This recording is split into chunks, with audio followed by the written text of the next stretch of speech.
So, today we're once again gonna go through something about Reddit or something Reddit related. I think we're gonna go through different subreddits since there is actually quite a lot of them and quite a lot of subreddits that are fucking amazing. For example, and I'm very sorry, for example, the Cool Guides subreddit, which we are probably gonna go through today just because it is fucking amazing. But we're probably also gonna go through just some other subreddits and we're gonna have a look at those things. And with that being said, hello and welcome back to the next episode of the Self-Development with Tactics podcast. And it is actually the second episode that I'm recording after my relatively long break, actually. You know, I have been just pre-producing things, of course, but yeah, you know, still, it was quite some time, but I'm happy to be back. Let's see. My positive message to you. Well, today I learned crows are about as smart as a 7-year-old, which is fucking insane. They make tools, recognize human faces, know the route your garbage truck takes, understand analogies, hold grudges and pass those grudges down to further generations.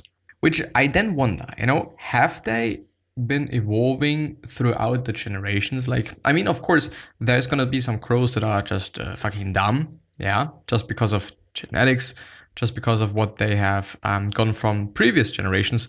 But there must also then be just really smart crows that have been learning a lot. And I mean, do they get exponentially smarter? I'm actually a tiny bit unsure, to be honest. But I think, and I know that they are just going to get smarter over time and or over the generations, I assume. Sometimes I let myself to get a little sad just to let off steam. I feel better than just discard it all the time. I think that trying to be rational 100% of the time could be a bit tiring. Maybe I'm wrong. Sometimes I let myself carried on by a little sadness, and actually I feel better afterwards. What do you think about it? Do I risk something worse? I've never been depressed or lesser sad since I've discovered Stoicism, Buddhism, etc.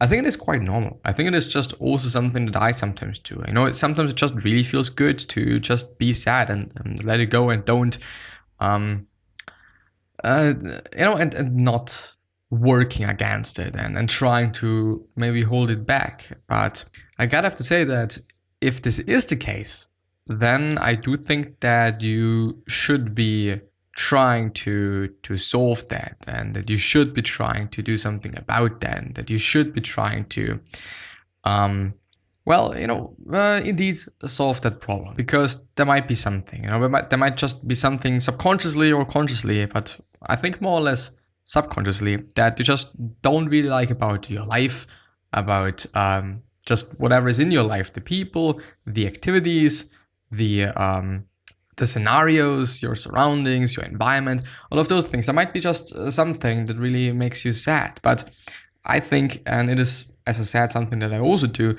sometimes I just, you know, feel sad, and this is really fine. But I think it is very important to just not be sad for the sake of being sad, you know, instead of just being sad because there was something that made you sad, and there was something, I just realized something, I think I fucked up something quite fuck. But yeah, I think it is a little bit of a dangerous thing to just then be sad because you want to be sad and stuff like that, you know, which is nonsensical quite. Today I learned that while many believe that Earth's oxygen comes from rainforests, tiny ocean plants called phytoplankton contribute 50 to 80% of the oxygen on Earth. So yeah, let's just fucking burn down trees. No. No, we're not fucking gonna do that, because it just doesn't make sense. Of course, I mean, there is a lot of money there. There's a lot of just work there as well, which is good for those people that are living there. But if we burn down every fucking thing, then we don't have enough wood to just chop or to just quote unquote collect, whatever you want to say, or timber in the just next generations, in the next decades, in the next years, in the next just, what is the 100 years? I don't know. The thing is, I do really believe in just having sustainable work in terms of, okay, I can also do the work in 10 years, or I can also do the work in 20 years, and I can also do the work in 50 years. But if I just get too greedy right now, then I just really don't have anything to do in the next 10 years. Quite, maybe, unless, of course, unless I'm just working really hard, but I'm also working really hard that it is really sustainable and that I can work on it for just longer than whatever. Embarrassment is the cost of entry. If you aren't willing to look like a foolish beginner, you'll never become a graceful master. I mean, quite, yeah. But I just also think that we all know that and we all agree with that because, of course, I mean, you're not gonna start like being the master, or you're not gonna start being as good as the master is. And if you're then just gonna embarrass yourself, if you're then gonna look foolish, if you're then gonna be just like really low self-esteem-ish, not necessarily, I would say, but it could be the case. And if it is the case, then it is totally fine, you know, and the right way is to just go on, move on, and do something fucking great and just actually do what you want to do, I think. I made this kinetic typography animation about the world of jazz. Let's have a look. I like it. I really like it. I like it because, very, very, very interesting reason, because it seems to be a little bit choppy. It seems to not be that fluent. It seems to be I mean, like stop motion, kinda. You know, it's not a fluent thing because if you have a look at kinetic typography on YouTube and wherever, then you're just most often seeing some motion blur things. You're seeing whatever. But I guess this is just because this is how jazz is. I don't know. You know, because I'm not listening to jazz, so I'm just assuming. I'm not really knowing. This World War I memorial, where the design of the balustrades depict depict the soldiers being memorialized by including their silhouettes between them. I mean, to just, I don't know. I mean, if we have a look at this, it is cool. It is great. The thing is, like, nobody fucking knows that. And I don't know if it is that a good memorial if just nobody knows what it is. I don't know. But something that I've seen is that there's actually another subreddit which is called Interesting as Fuck. And let's actually have a look at it. Legendary scientists Marie Curie tomb in the Pantheon in Paris, or Pantheon in Paris. Her tomb is lined with an inch thick of leads as radiation protection for the public. Her remains are radioactive to this day. Very interesting. Very, very interesting. But yeah, I mean, she did great things and I appreciate that. Another thing, the Gulabi Gang of India, a gang of vigilant, I hope that I'm pronouncing this correctly, vigilant women who track down and beat abusive husbands, rapists with canes. Is canes like just some sort of stick, I assume? But I appreciate that. I really appreciate that, even though, I mean, fighting violence with violence is, I don't know if it is the best thing. Or if it is just only going to lead to more violence. But, you know, it is a difficult thing. Like, it is also kind of an ethical question, and it is like a moral question, and it is like a question about just your worldview and just all different sorts of things. And so I believe, like, yeah, some people are going to say this, some people are going to say that. My opinion actually is, I don't know. I mean, sometimes fighting just the thing with the thing is a good idea, but not always. Like, it really depends on the scenario, and I just, in general, don't like to generalize things because it's just not leading to a lot of things, and it is quite nonsensical to a high degree, quite often. And so I think that I don't know, in this sense, maybe physical violence might not be the best thing there, and I assume that rapists and people that are just very violent and abusive and whatnot, they do just quite have, I guess, certain mental habits and certain habits in general that lead them to just being how they are. And I don't know if just you can beat that or solve that problem by beating them. I don't know, something that I've been thinking about is like just showing them videos of people that are just being raped and stuff, and how they feel, and maybe also how their family feels, and maybe also how their husband feels and stuff like that. So I don't know, I think that just going into the psychological direction might be a better thing, even though, yeah. And and this is my problem with actually trying to just see every single fucking angle of every single fucking problem, is that if you are kind of just physically attacking somebody, then you can also just get some mental effect. Quite, I would say. Maybe it is just the whole scenario as such, as a whole thing, but yeah, I think you know what I mean. Cull site under a microscope looks like a whole bunch of mini upvotes. That's fucking amazing. I actually wanted to upvote that, and then I thought, well, why didn't I upvote the other things? You know, because they were also just pretty amazing. And then I thought, well, you know, let's just not upvote anything. This is the only existing photo of Chernobyl taken on the morning of the nuclear accident. The heavy grain is due to the huge amount of radiation in the air that began to destroy the camera film the second it was exposed, which is insane. But it is an interesting picture, not question, but picture. These are stretchers used in WW2 or World War II to carry injured civilians during the Blitz. They were made out of steel so they could easily be disinfected after a gas attack. During the war, around 600,000 of them were made. Some of them were repurposed as railings in post-war London, which is pretty nice, but do I see kind of the purpose there? Well, I don't know. I mean, of course it is for carrying people, like, but if we have a look at it, like, there is a bump and there is a bump, and there you could probably just place your hands and carry things, or you just take this part there. But I don't know, maybe it is for the head to just lay on there or something. Well, or it is actually, well, you know, I think, okay, I think it is for carrying, probably. But you then need just 4 people. I don't know. Prosthetic leg made from 3D printed titanium.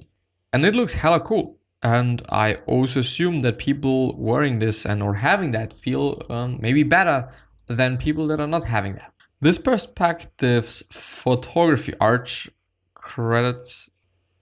Actually pretty cool. I think I get it. I'm actually not quite sure. Anyway, the evolution of the alphabet, which is also pretty cool, you know, and it is actually a guide. This picture taken exactly as he started the hose. Nice. Meet Samuel James Bell, the first black police officer in New York in 1911, colorized by me. Colorized by blah, blah, blah, blah, blah. I see. It's actually very well colorized, I'm not gonna lie. Actually really well done. You know, I actually thought that it is some sort of a wax puppet thingy thing, model, whatever. But yeah. This partially hidden Buddha statue surrounded by lavender fields in Japan. And it looks massive, but it looks pretty cool. And I actually appreciate this kind of architecture. I also just in general appreciate architecture because I don't know, I think it is just some arty thing. And but I don't know, like, just it is pretty cool. But I wonder why it is hidden like that. Who knows?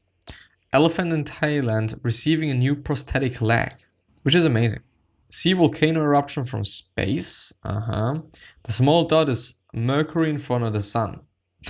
I mean, the sun is massive. I mean, just have a look at that shit. How tiny is that motherfucker? And then you're having those sunstorms, I think they're called, and all sorts of things. It is interesting.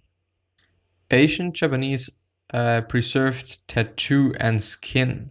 With all the right paperwork, you can get your tattooed skin preserved friend within 18 hours after you die. I see, but I mean, like, I like this style of tattoos, and I also like the way they're doing them, and also like the fact that it is quite always full body. Like there's different names for different types of these full body tattoos.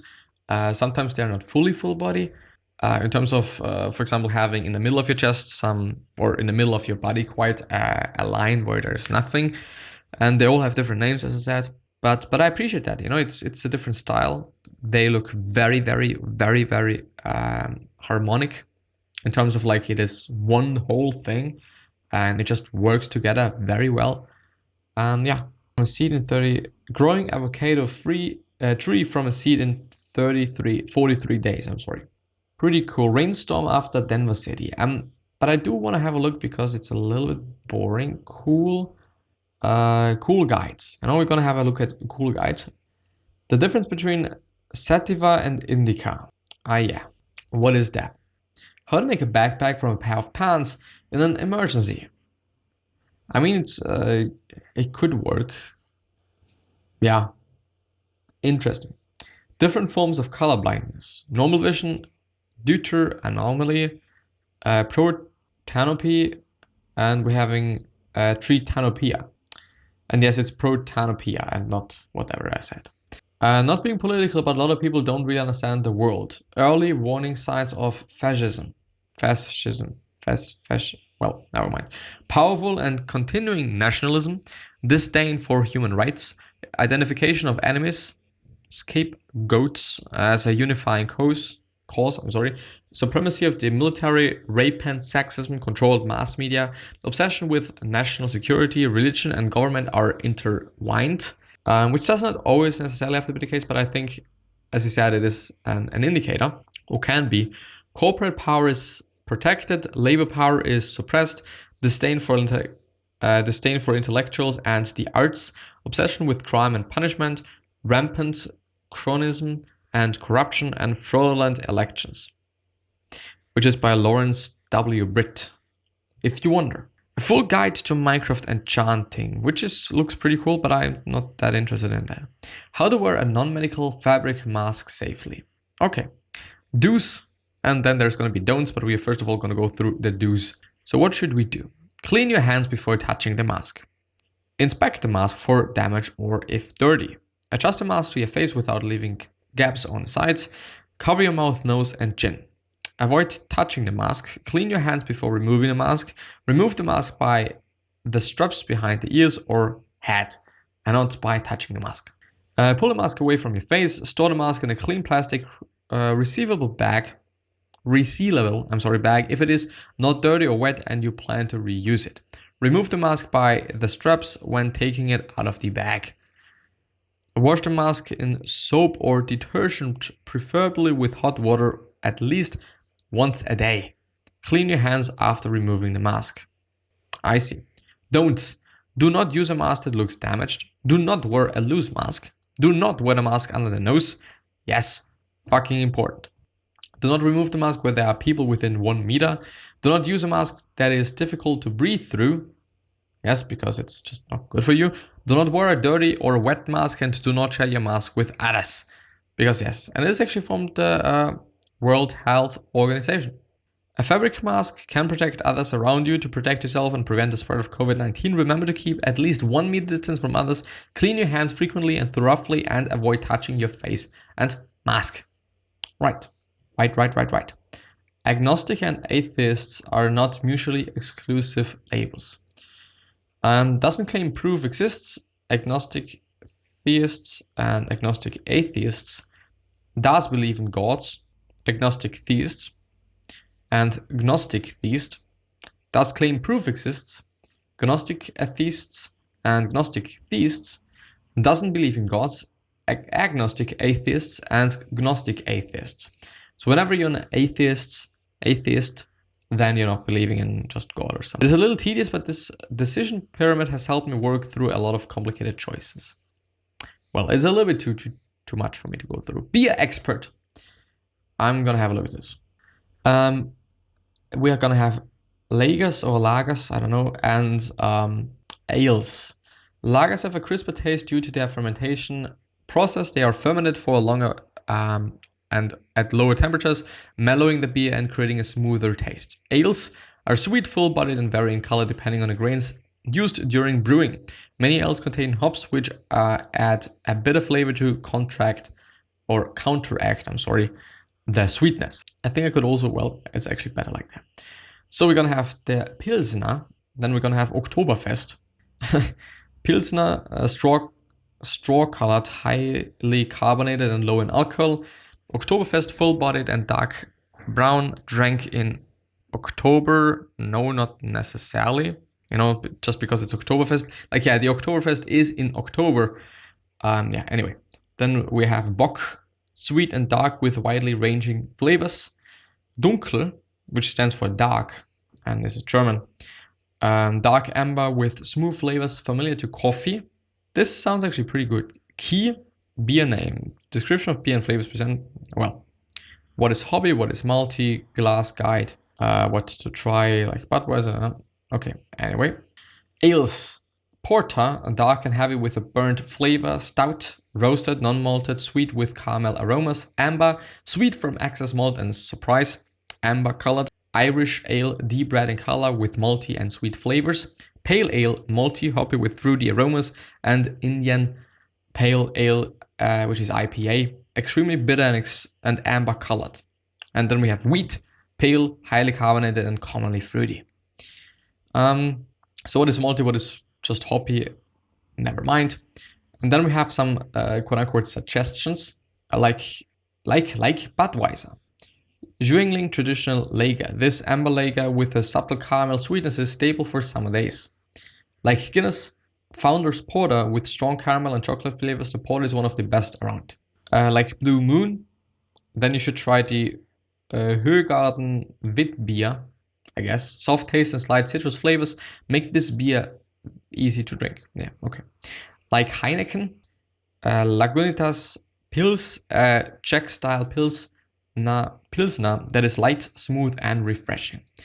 And with that being said, I think that I'm gonna end the episode there. So I wish you the best health, of happiness, and also success, and also hope that you're gonna remind yourself and you're gonna be remembered, which basically means your legacy and basically means just being a nice person, and then also being remembered as a nice person, which is a pretty fucking cool thing. 3 other questions that I have you are: why are you here? What are you trying to change? And what is bothering you the most? These 3 questions are hopefully going to show you your purpose and maybe even a business idea, which is a fucking cool thing. One other question that I have for you is: what could you particularly say? We can do a lot of things. We can create a lot of things, but saying something is very easy. So what could you say? What could we say that is really going to change somebody's life and is really going to make somebody's life better?